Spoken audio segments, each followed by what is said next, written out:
abin da kuka ga ana yi a ƙasar nan na zubar da jini da kashe mutane wallahi akwai hannun musulmi yan arewa manyan ƙasar nan akwai hannunsu a ciki.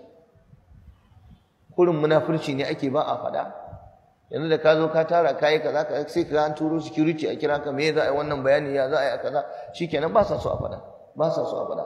Amma a matsayin ku ne yan ƙasa wallahi wajibi ko za su kashe mu gwanda mu ga muku wannan shine haƙiƙanin abin da yake faruwa kurin. Kuma shi shugaban ƙasar da muke gani wallahi ya san wannan abu. Bari in ga muku wani sirri ya mu faɗa dan ya yadu saboda manya su ci. Wani zai tambaya wai me yasa aka mai da hankali akan jihar Zamfara din ake ta kashe mutane aka hana zaman lafiya wurin.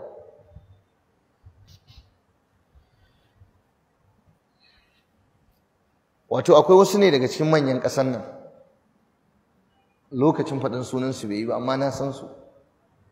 manya ne kuma yan arewa ne da suna da ra'ayi akwai arziki ne a jihar Zamfara sai aka mai da wurin a tada hankalin su yanzu ta rayukan su suke da gonakin su tukunna da awakin su da abincin da za su ci can kuma inda ake ɗiban arzikin suna can suna ta ɗiba wallahi wannan shine abin da yake faruwa kuma abin yana da alaka da manya da shi yasa abin yake cinyewa suna da alaka da sojoji suna da alaka da gwamnoni suna da alaka da jami'an tsaro duk wani babba da yake wannan jihar ko yake ƙasa in ma zai ɗiban gold ana ɗiban kaza akwai kayan wato arziki na ƙasa na cikin ƙasa da ake tono ma'adinai don haka su suke da hannu